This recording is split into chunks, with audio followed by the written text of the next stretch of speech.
یہ بات ہے. تو علی کی ذوالفقار کے لیے علی کا ہاتھ ہونا ضروری ہے. تو ذوالفقار بھی آپ کے ہاتھ میں تھی اور وہ ہاتھ حسین کے تھے، در حقیقت حیدر کرار کے ہاتھ تھے. یہی تو وجہ تھی کہ جدھر آپ رخ کرتے تھے تو آپ لاشوں پہ ڈھیر لگا دیتے، لاشوں پہ ڈھیر لگا دیتے. 3 دن کا بھوکا پیاسا آدمی ایسی جنگ نہیں کر سکتا.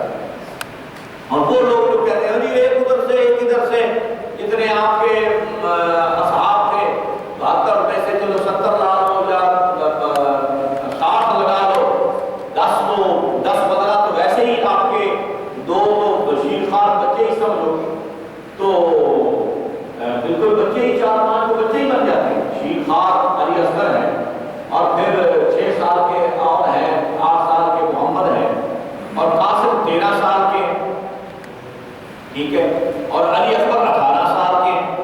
تو یہ تو بچوں میں شامل ہے نا. تو باقی بوڑھے بھی ہیں، تو بوڑھوں کی فہرست ہے. تو چند لوگ تھے جو جوان ہوئے، چند. تو آدھی فوج کو امام حسین پاک کی وہ تیروں سے ہی زخمی ہو گئی، کئی شہید ہو گئے، کئی زیادہ تر زخمی ہو گئے. تو کچھ باقی بچے تھے، چند ہی افراد تھے جنہوں نے جنگ کی اور جنگ کا نقشہ بدل دیا.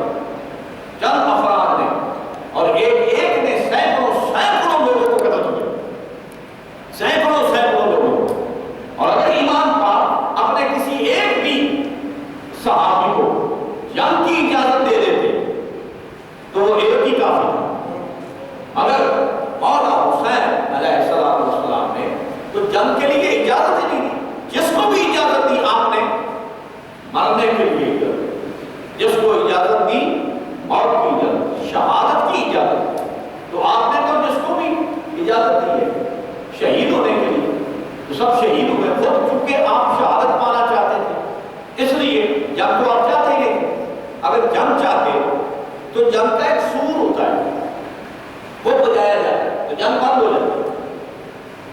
جب سب شہید ہو گئے تو امام پاک سور بجا دیتے کہ بھائی جنگ بند ہو، کل جنگ شروع کریں گے. کل جنگ شروع ہو سکتی تھی، پرسوں ہو سکتی تھی. ایسا عرب میں تھا اس دور میں کہ جب بہت زیادہ نقصان ہو جاتا تھا تو پھر سور بجا دیا جاتا، سور بجا کے جنگ کو بند کر دیا جاتا. پھر دونوں طرف سے فوجیں جو ہوتی تھی وہ اپنی اپنی لاشوں کو سمیٹ لیتی تھی، اپنے اپنے زخمیوں کو کرتی تھی. پھر جنگ بعد میں جب جنگ ہونا ہوتی تھی اگلے دن یا اس سے اگلے دن یا 10 دن بعد یا 4 دن بعد، تو پھر وہ دوبارہ اعلان کرتے تھے کہ بھائی کل ہماری جنگ ہوگی یا پرسوں ہوگی. ٹھیک ہے، ایسا کچھ ہوا ہی نہیں، ایسا کچھ نہیں. کیوں نہیں ہوا؟ کیونکہ آپ خود شہادت چاہتے تھے، خود شہادت چاہتے تھے اور آپ کو ہر چیز کا علم تھا. وہ ہے علیم، ان کو ہر شے کا علم ہے. وہ ہے علیم، ان کو ہر شے کا علم ہے. وہ ہے خبیر، ان کو خبر بے خبر کی ہے، ان کو خبر بے خبر کی ہے. چنانچہ جناب امام پاک شہزادہ کونین ابن رسول اللہ، صبت رسول اللہ، آپ اصل میں وہ یزید پلید جانتا تھا کہ یہ مٹھی بھر جو ہیں یہ بہت حاوی ہے اور بہت طاقتور ہے کہ جنہوں نے 70 پہلوان جس دروازے کو بند کرتا ہے اور کھولتا ہے وہ امام علی علیہ السلام نے اوپر پھینکا. اور ہمارے بزرگ فرماتے ہیں اصل میں وہ جو آپ نے دروازہ پھینکا تھا نا اوپر جا رہا ہے، ابھی تک نیچے نہیں آیا، تو وہ قیامت والے دن پل صراط کے اوپر آ کر گرے گا. قیامت والے دن پل صراط کے اوپر آ کر گرے گا کہ حضور کی امت اس کے اوپر سے گزر جائے گی، اس کے اوپر سے آسانی سے گزر جائے گی. اور پھر دوسرے کو آپ نے ڈھال بنایا. کسی نے کہا یا علی یہ آپ نے کیسے وہ دروازہ پھینک دیا اور کیسے وہ دروازہ آپ نے ڈھال بنا لیا؟ تو امام علی علیہ السلام آپ نے فرمایا قوت ربانیت و مصطفیت، وہ میری طاقت نہیں تھی، وہ میرے جسم کی طاقت نہیں تھی، بلکہ وہ خدا تعالیٰ کی طاقت، وہ خدا تعالیٰ کی طاقت۔ یعنی علی مرتضیٰ خود فرما رہے ہیں کہ میرے اندر خدا کی قدرت ہے، تو خدا کی طاقت تو امام علی علیہ السلام خود فرما رہے ہیں کہ میرے اندر خدا اور مصطفیٰ کی طاقت۔ چنانچہ پھر امام حسین علیہ السلام، آپ کی یہ شہادت عظمیٰ بہت بڑا داد ہے جو خدا اور مصطفیٰ اور امام حسین علیہ السلام کے درمیان ہے، اور کوئی اس سے واقف نہیں ہے۔ ہر کوئی اپنی اپنی خیال قیاس آرائی کرتا ہے، کسی کا ابھی کوئی کیا جانے کیا شان سید دولار ہے، ہر کسی کا اپنا اپنا علم اور ادراک ہے، ہر کوئی اپنے علم اور اپنے ادراک کے مطابق بات کرتا ہے، ورنہ اصل حقیقت کو کون جان سکتا ہے؟ اصل حقیقت جو ہے وہ امام پاک بہتر جانتے ہیں۔ امام پاک وہ جسے چاہے بدلا دے، باقی قیاس آرائیاں ہیں، کوئی کچھ کہے گا کوئی کچھ کہے گا، تو وہ تمام دشمنان حیدر کرار میدان کربلا میں جمع ہو گئے، اور انہوں نے کہا کہ اب حسین سے جنگ بدر کا، احد کا، حنین کا اور تبوک کا، خندق کا وہ تمام جو بدلے ہیں وہ آج ہم حسین سے لے۔ تو وہ تمام دشمنان حیدر کرار جمع ہو گئے، اور سب جمع ہو گئے، ان کا مقصد بھی یہی تھا کہ امام پاک کو شہید کیا جائے، اور ان کا مقصد شہید کرنا تھا، اور آپ کا مقصد شہید ہونا تھا۔ اور وہ جیے ہوئے بھی مرے ہوئے، یہ مرے ہوئے بھی جیے ہوئے، یہ مرے ہوئے بھی جیے ہوئے، اور جو سب کچھ ہو کر بھی کچھ نہ کھویا وہ حسین، جو سب کچھ ہو کر بھی کچھ نہ کھویا وہ حسین۔ تو امام پاک شہزادہ کونین ابن رسول اللہ، آپ کا بدلہ بھی ہو گیا، مختار سقفی نے بدلہ لیا، محمد بن حنفیہ نے بدلہ لیا، اور جن کو امام حنیف بھی کہا جاتا ہے، اور انہوں نے بدلہ لیا امام پاک شہزادہ کونین ابن رسول اللہ کا۔ تو جو کچھ بھی ہوا، ہر کسی نے اپنی محبت کا اس نے اظہار کیا، ورنہ امام پاک کا بدلہ جو ہے وہ ناممکن ہے، وہ ایسا خسارہ ہے جس کا کوئی تدارک ہی نہیں ہے، کوئی تدارک ہی نہیں ہے۔ ہاں البتہ یہ ضرور ہوا کہ امام پاک شہزادہ کونین، ظاہر تو یہ لگتا ہے کہ امام پاک شہید ہوئے اور جنگ شکست کھا گئے، نہیں، اصل میں آپ کی فتح، اور ایسی فتح ہوئی کہ دشمن ہے اور اپنے سروں پہ آپ کا سر اقدس لیے پھر رہے ہیں، اور آپ کا سر اقدس نیزے کی نوک پر قرآن پڑھ رہا ہے۔ یہ آپ کی حیات کی دلیل ہے، اور یہ آپ کی فتح کی دلیل ہے کہ آپ فتح یاب ہوئے اور کامیاب ہوئے، اور امام علی مرتضیٰ کی شجاعت آپ نے میدان کربلا میں دکھا دی۔ سب کچھ ہو جانے کے بعد امام حسین العابدین علیہ السلام، آپ اپنے مکان کے اوپر ایک آپ نے چوبارہ وغیرہ بنایا ہوا تھا، اور اس کی جو کھڑکی تھی وہ کربلا کی طرف آپ نے رکھی ہے، اور آپ سارا دن ساری رات وہاں بیٹھے رہتے تھے اور روتے رہتے، یہاں تک کہ آنسو ختم ہو گئے، اور آنکھوں سے خون آنا شروع ہو گیا۔ ایک وقت تھا کہ ایک طبیب وہ وہاں سے گزرا، اس نے دیکھا تو اس کے کپڑے پر خون کا ایک قطرہ ملا، یہ کیا ہے؟ یہ کیا معاملہ ہے؟ یہ خون پرنالے سے خون آ رہا ہے یا ہو رہا ہے؟ تو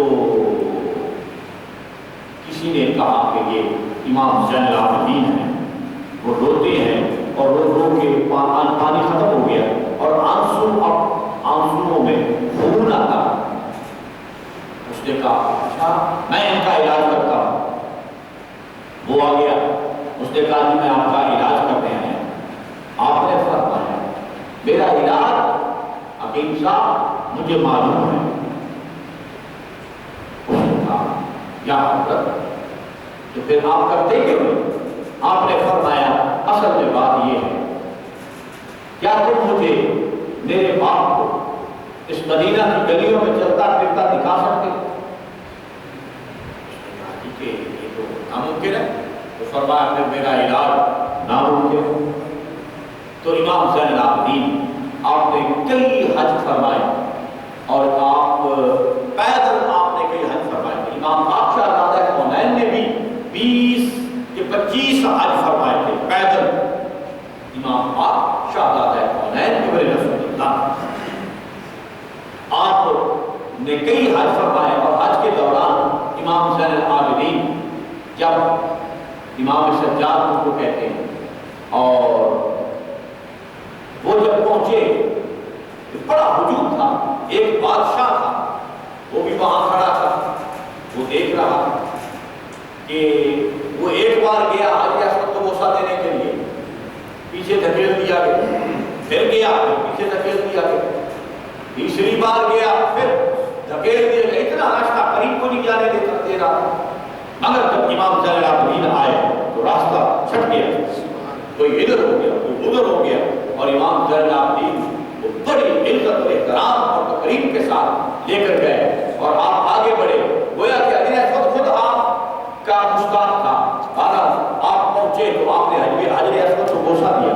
حضور کی حدیث ہے، سرکار نے فرمایا حجر اسود سفید تھا دودھ کی طرح، حجر اسود دودھ کی طرح سفید تھا، مگر یہ سیاہ ہو گیا ہے لوگوں کے گناہوں کو چوس چوس کے۔ جو اس کو چومتا ہے وہ گناہوں کو چوس لیتا ہے۔ اگر پتھر گناہوں کو چوس لیتا ہے تو بنی کامل کیوں نہیں گناہوں کو ختم کر سکتا؟ پتھر میں یہ طاقت ہے، اور حدیث پاک وہ پتھر گناہوں کو چوس لیتا۔ مولانا روم آدھا بس کے یوں سرگروہ ہے اولیاء اللہ، آپ نے فرمایا کہ یک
تو عبادت سے،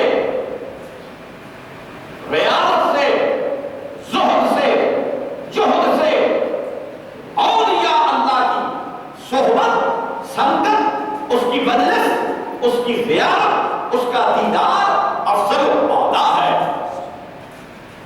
لہذا فرمایا مولانا روم نے کہ بہتر 7 سال اطاعت میرے کہ میں نے یہ دیکھا کہ 100 سال کی عبادت جو خالص ہو، اس سے ولی کامل کی ایک غریب صحبت اعلیٰ۔ اور پھر فرمایا کہ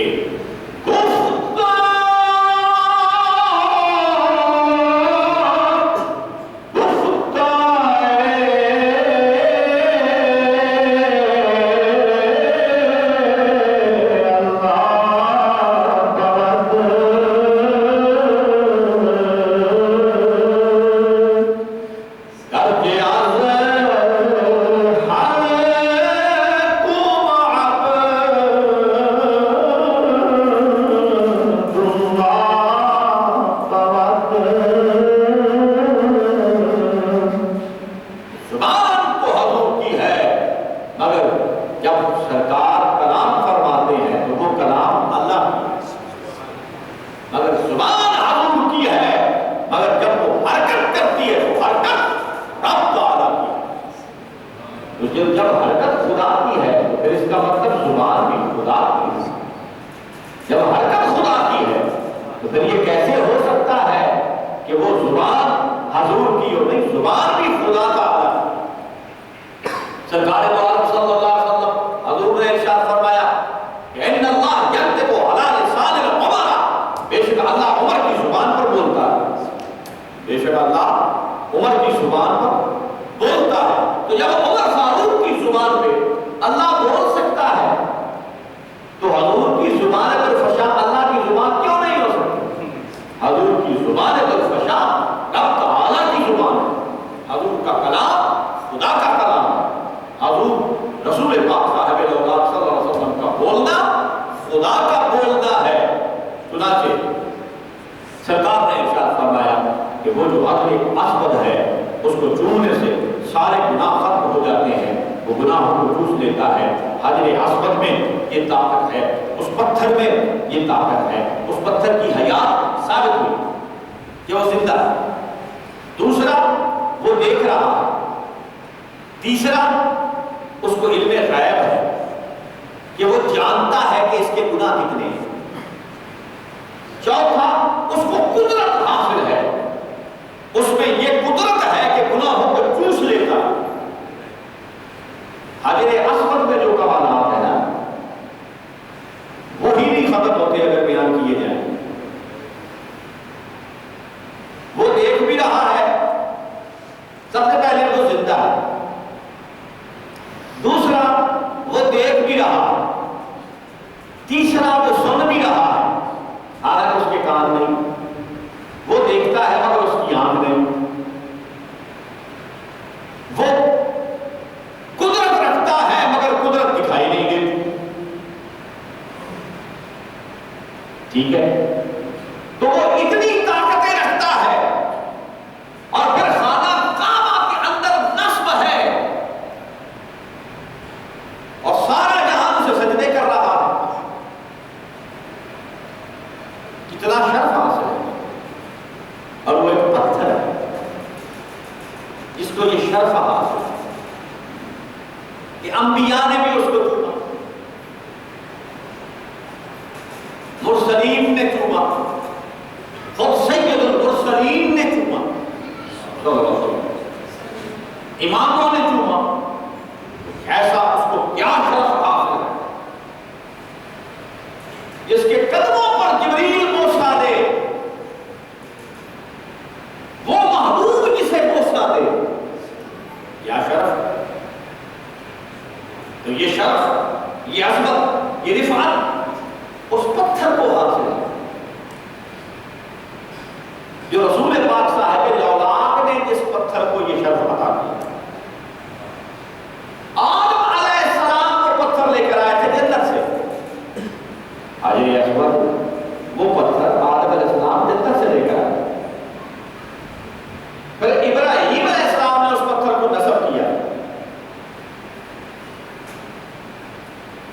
ٹھیک ہے، اور رسول پاک صاحب الاولاق نے اسے عزت دی، سرکار نے چنا، شان رکھا، اس پتھر کو یہ مقام حاصل ہے۔ ہمارے دین میں، ہمارے اسلام میں، قرآن میں، حدیث میں ایک پتھر کو یہ عظمت حاصل ہے، اس کو شب و روز سجدے کیے جاتے ہیں، اور وہ پتھر جو ہے وہ دیکھتا بھی ہے، سنتا بھی ہے، اور وہ گناہوں کو چوستا بھی ہے، جہنمی کو جنتی بنا دیتا، شقی کو شہید بنا دیتا۔ اس پتھر میں کیا کمال حاصل ہے، پتھر کو کیا کمال حاصل ہے کہ وہ شقی کو شہید بنا دیتا، جہنمی کو جنتی بنا دیتا۔ اگر ایک پتھر قرآن و حدیث کے مطابق زندہ ہے اور وہ یہ قدرت رکھتا ہے کہ تمام گناہوں کو چوس لیتا ہے اور جہنمی کو جنتی بنا دیتا ہے، تو ایک بڑی کامل اس میں یہ عظمت کوئی آدمی یہ خیال کرے کہ نہیں ہے تو وہ شخص بے ایمان ہے، وہ شخص تو بے ایمان کہ پتھر کی عظمت مان رہا ہے اور ولی کی عظمت نہیں مان رہا۔ پتھر میں یہ کمال اور پھر ولی کے کمال اللہ نے خود فرمایا، وہ کتا اصحاب کہف کی خدمت میں رہا، ان کی غلامی میں رہا، اور ان کے در پہ بیٹھا رہا، تو اللہ تعالیٰ نے اس کو یہ شان عطا کی کہ قرآن میں اس کا نام درج کیا۔ کتے کا جو مالک ہوتا ہے وہ کتے کا نام رکھتا ہے، جو بھی رکھتا ہے نام تو کتا ہی ہے، نام تو کتا ہی ہے، لیکن وہ کتے کا نام ضرور رکھ دیتا ہے، ٹونی یا مونی یا جو بھی ہے نا رکھتا ہے۔ یہ ایسا کتا ہے جس کا نام اللہ نے رکھا،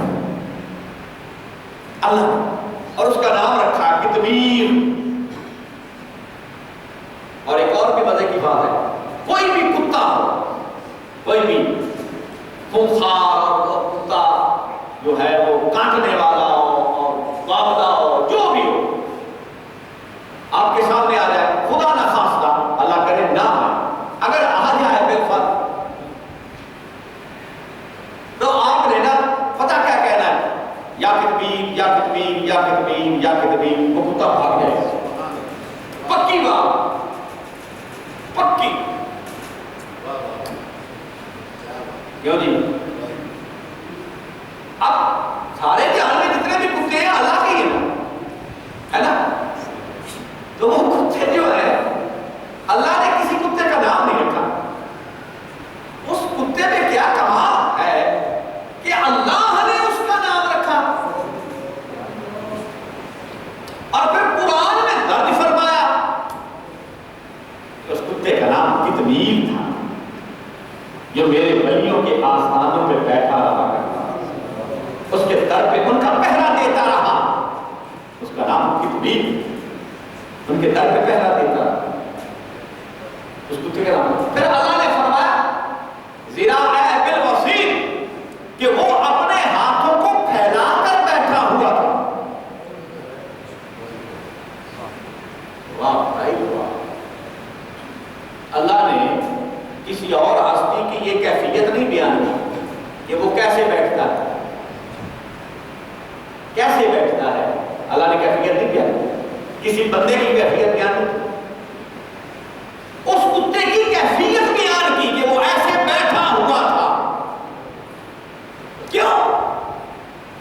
کتے کا نام جنت، کتا، علیم، قرآن پاک قرآن میں علیم کتے کا نام آیا، کس وجہ سے؟ جنت پاک ہے، کتا پلیت ہے، پاک جنت میں وہ پلیت کتا جائے گا، کس وجہ سے؟ ولیوں کی غلامی کی وجہ سے، ان کی خدمت کرتا رہا، ان کی در پہ بیٹھا رہا، ان کا کام کاج نہیں کیا، اس نے کام کاج بھی نہیں کیا،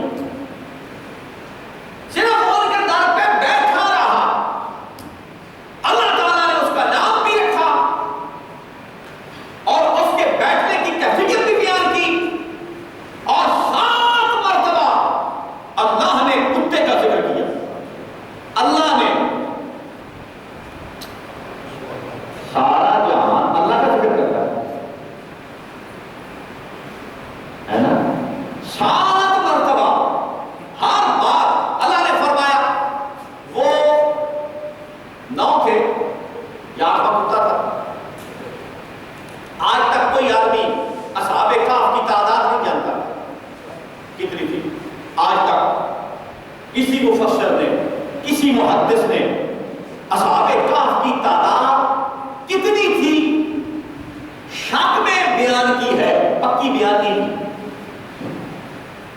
کیونکہ اللہ نے شک ڈالا، پکی بیان نہیں کی کہ کتنی تعداد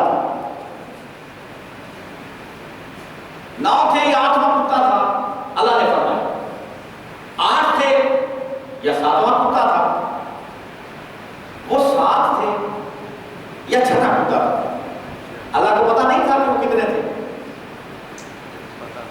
اصحاب کہف کتنے تھے اللہ کو پتا نہیں تھا، شک میں کیوں ڈالا؟ یہ کلمات شکیہ ہیں، شک ہے اس میں، اللہ نے شک میں ڈالا، کیوں؟ جتنی بار اصحاب کہف کا ذکر آئے گا ساتھ میں کتے کا ذکر آئے گا، اور جتنی بار اصحاب کہف کا ذکر آیا ساتھ میں کتے کا ذکر آیا، اور اللہ نے خود کی فرمایا۔ حالانکہ یہ کوئی بھی نہیں کہہ سکتا کہ اللہ کو تعداد معلوم ہونا تھی، معلوم تھی، بتلائی نہیں، اس وجہ سے کہ جتنی بار ذکر کریں گے اتنی بار کتے کا بھی ساتھ نام آئے گا۔ اور اصحاب کہف نبی نہیں تھے، رسول بھی نہیں تھے،